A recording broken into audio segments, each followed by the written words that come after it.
My mother's voice was bright when she called. Excited, even. The kind of excited I hadn't heard directed at me in years. "Tiffany, we're coming to the cabin this year, the whole family. Your father's already planning the menu. We thought we'd arrive on the 23rd, get everything set up before Christmas Eve. Isn't that wonderful?" I was standing in my kitchen, stirring pasta sauce, phone pressed between my ear and shoulder. For a moment, I didn't respond. Couldn't respond. 3 years. 3 Christmases where they forgot to tell me where the family was gathering.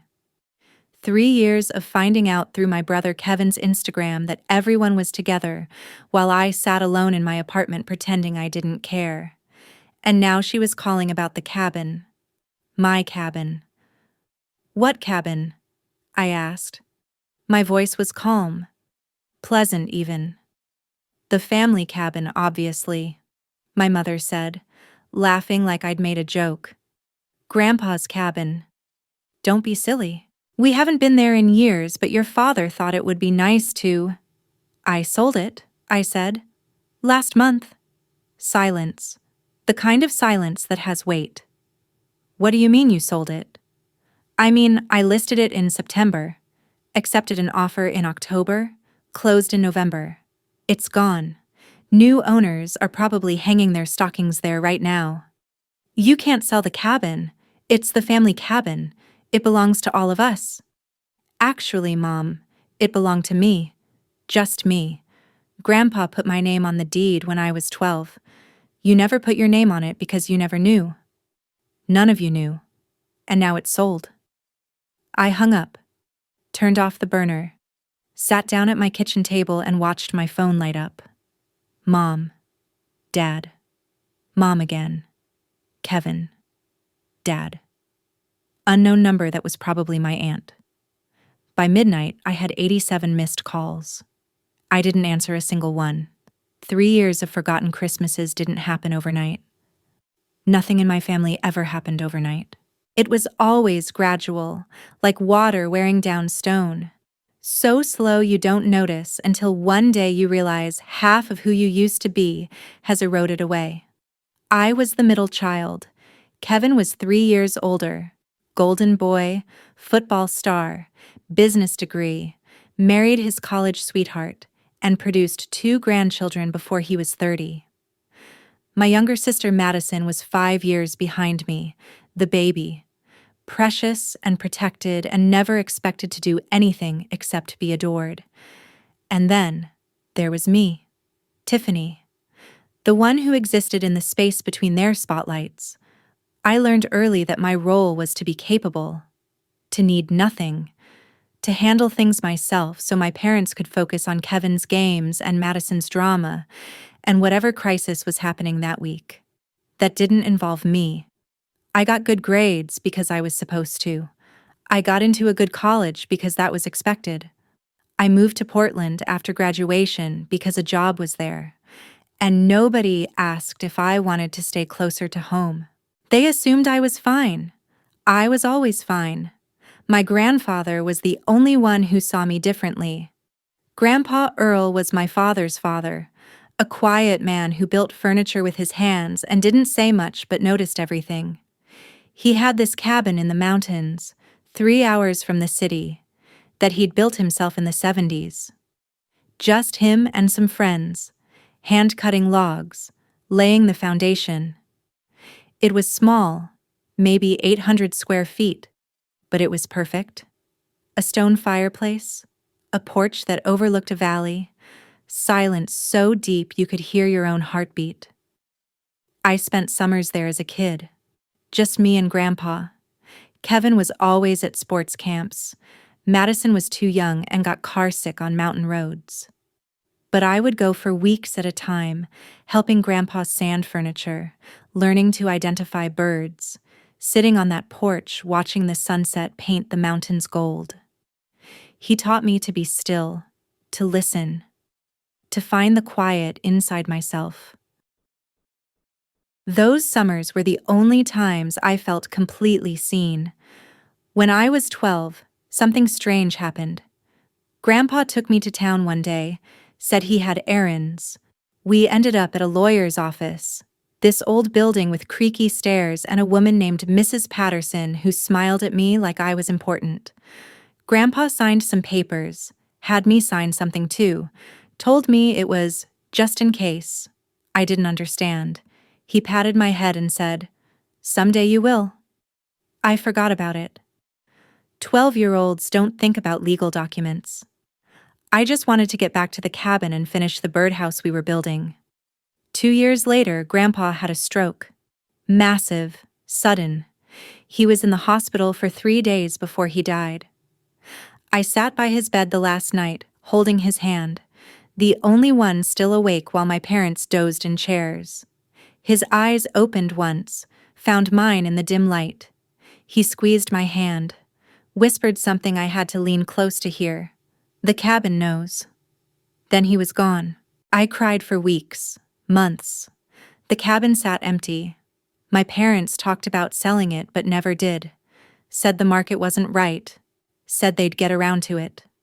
Years passed. The cabin just waited. If you've ever been the invisible child in your family, the one whose achievements were expected rather than celebrated, the one who learned to stop asking for attention because asking meant being disappointed, this story is for you. Because it took me until I was 29 to understand what my grandfather gave me and what my parents tried to take without even knowing it existed. College was 4 years of proving myself to people who weren't watching. I graduated with honors, moved to Portland, got a job in marketing at a tech company, worked my way up to senior manager by 27, bought a condo downtown, built a life that was entirely mine, funded by work that never stopped, because stopping meant having time to notice how alone I was. My parents visited twice in 8 years. Once, when I first moved, a quick trip to help me settle in that was really an excuse to visit Kevin's wife's family who lived nearby. Once, when Madison graduated from college and needed a place to stay during her finding herself phase in the Pacific Northwest. That lasted 6 weeks.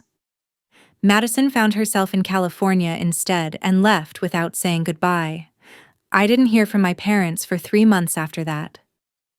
When I finally called, my mother said, "Oh, Tiffany, we've been so busy. You know how it is." The first forgotten Christmas was subtle enough that I almost missed the pattern. I was 26. I'd been texting my mother about plans for weeks, asking when I should fly home, what I should bring. Her responses were vague. "We're still figuring things out. Let's talk closer to the date." 2 weeks before Christmas, I called to confirm my flight. "Oh, honey," my mother said, her voice doing that thing it does when she's about to deliver bad news wrapped in sweetness. "We assumed you were staying in Portland this year. Kevin mentioned you seemed so busy with work. We didn't want to pressure you." I hadn't talked to Kevin in months. I wasn't busy. I was waiting for an invitation that apparently had come and gone without my name on it. "Where is everyone going?" I asked. "The Hendersons' lake house. You remember the Hendersons? Kevin's in-laws. They invited the whole family. It's going to be lovely." "The whole family? Except me." "I could still come," I said. "If there's room." Pause. The kind of pause that tells you everything. "It might be a little crowded, sweetheart. Maybe next year? We'll make sure to plan something special." I spent that Christmas alone in my condo, eating Thai takeout and watching movies, pretending I'd chosen this, pretending it didn't gut me completely. The second forgotten Christmas, I didn't even ask. I waited for someone to reach out. No one did. I found out about the family gathering through Madison's Instagram stories. They were in Cabo, all of them. Beach photos and margaritas and my mother in a sun hat laughing at something my father said. The caption, "Family Christmas in Paradise. So grateful for these people." I stared at that photo for an hour, counted the faces, parents, Kevin and his wife and their 2 kids, Madison and whatever boyfriend she had that month. Even my aunt and uncle had made the trip. Everyone except me. I texted my mother. "Looks like fun in Cabo." She replied 3 hours later. "It was last minute. We thought you were busy with work. You know how demanding your job is. Maybe next year." Maybe next year. The words she'd said before. The promise that never arrived. I started to understand then. This wasn't forgetfulness. This was choice. They chose not to include me because including me required remembering I existed, and remembering I existed required acknowledging that they'd spent 26 years making me feel invisible. It was easier for everyone if I just wasn't there. Have you ever realized that your family's negligence wasn't accidental?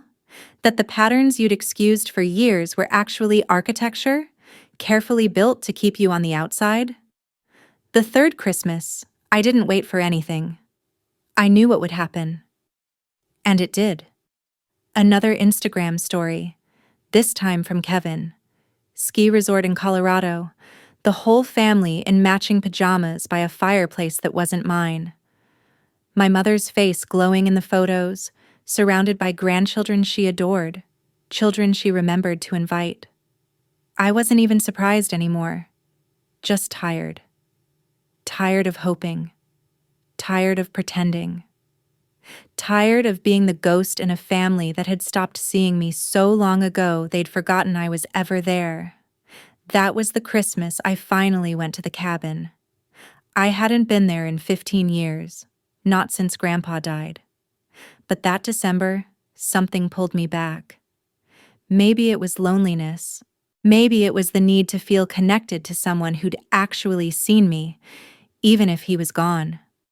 I drove the 3 hours through snow-dusted mountains, found the key under the same rock where Grandpa always kept it, and opened the door to a time capsule. Everything was exactly as I remembered. Dusty, cold, untouched for years. But the bones of the place were still good. The fireplace still worked. The porch still looked out over the valley. I spent 3 days there alone, cleaning, remembering, grieving something I couldn't quite name. On the second day, I found the safe. It was hidden in the back of a closet, behind a panel I'd never noticed as a kid. A small fireproof safe with a combination lock. I tried Grandpa's birthday. Didn't work.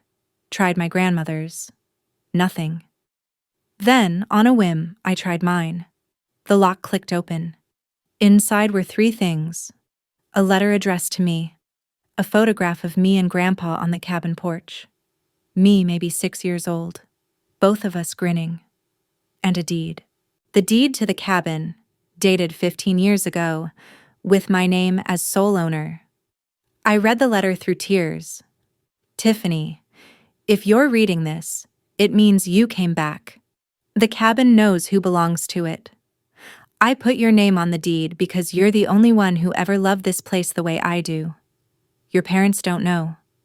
Your brother and sister don't know. This is yours, just yours, and I trust you to do with it what's right, whatever that means to you. I love you, sweetheart, more than I ever said. Grandpa." I sat on the floor of that cabin and cried for an hour.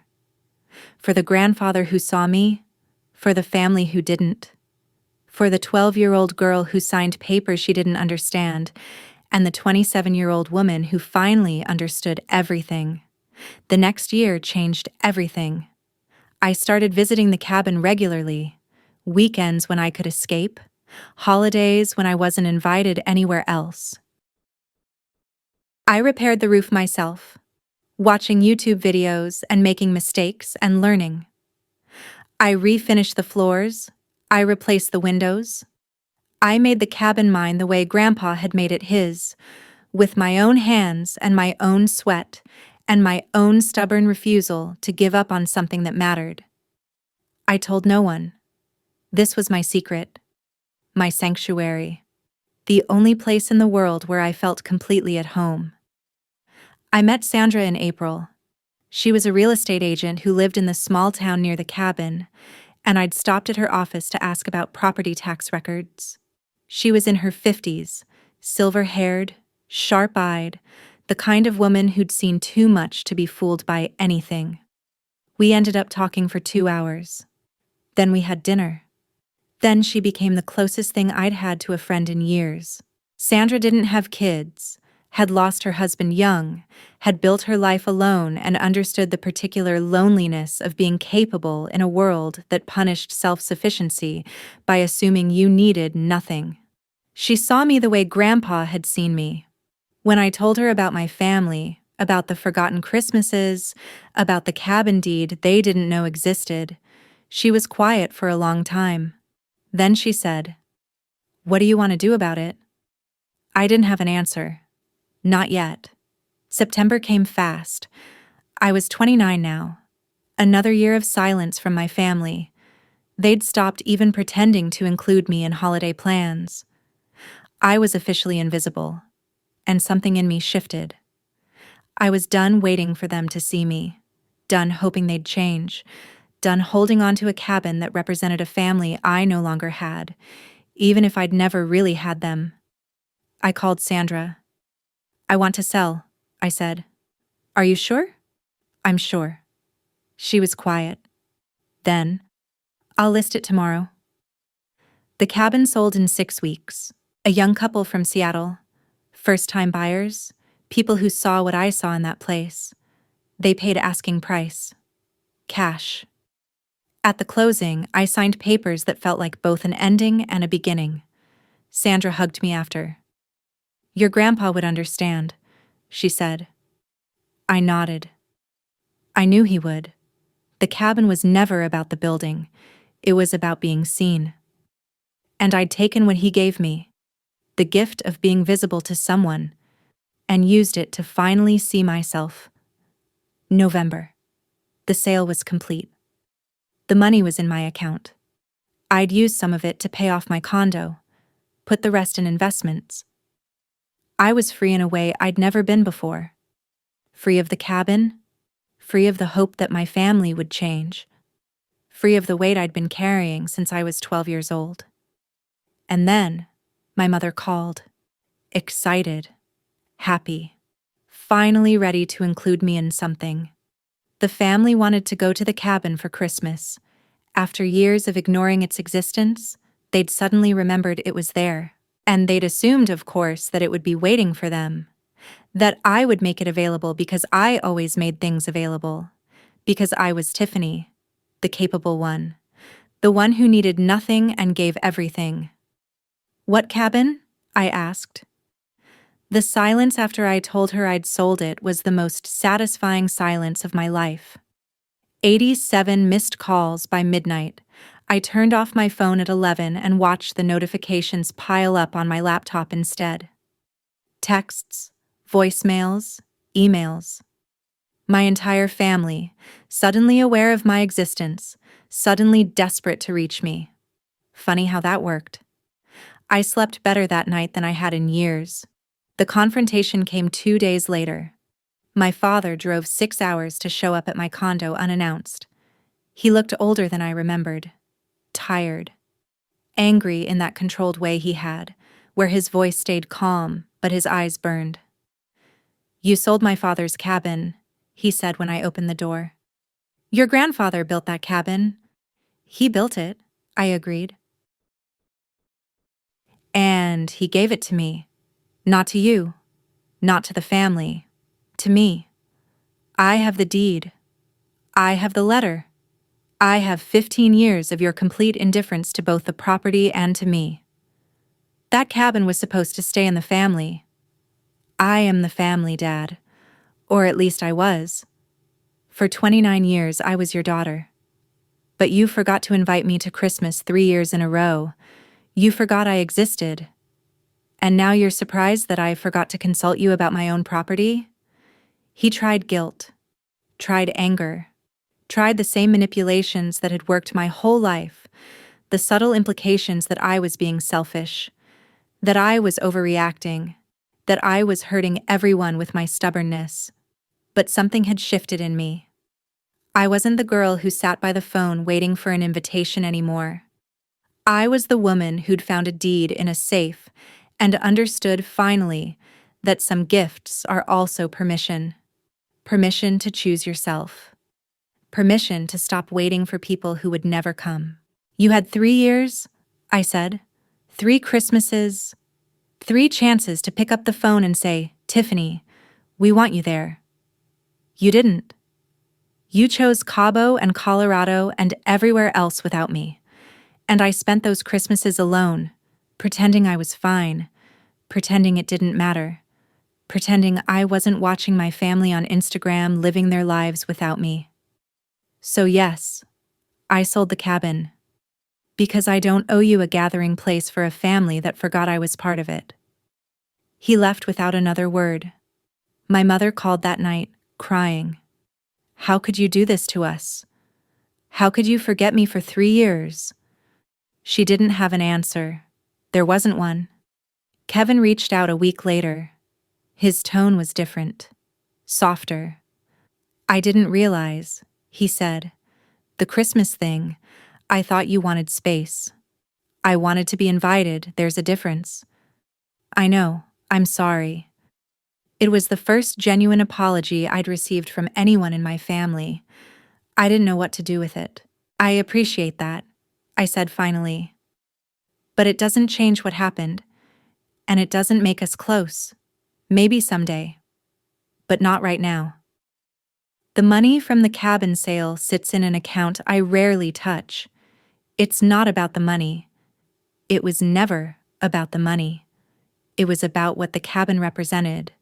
The only person in my family who ever saw me clearly, and the only gift I'd ever received that was meant just for me.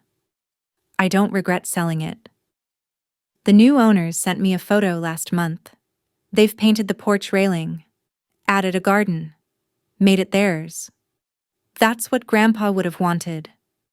For the cabin to belong to people who love it, not to be a bargaining chip in a family that couldn't be bothered to remember my name. I'm still in Portland, still in my condo, still building a life that's entirely mine. Sandra and I have dinner every few weeks now. She's become the family I chose, the person who sees me without requiring me to perform. I'm thinking about buying property somewhere, something small, something I can build with my own hands the way Grandpa built his, a new place that belongs to nobody but me. The cabin knows. That's what he said at the end. I understand now. The cabin knew I would come back when I was ready, knew I would find the deed, read the letter, understand what he was really giving me. Not just property, permission. Permission to matter to myself even if I didn't matter to them. Permission to stop waiting for people who would never show up. Permission to sell it, spend it, walk away from everything that hurt me.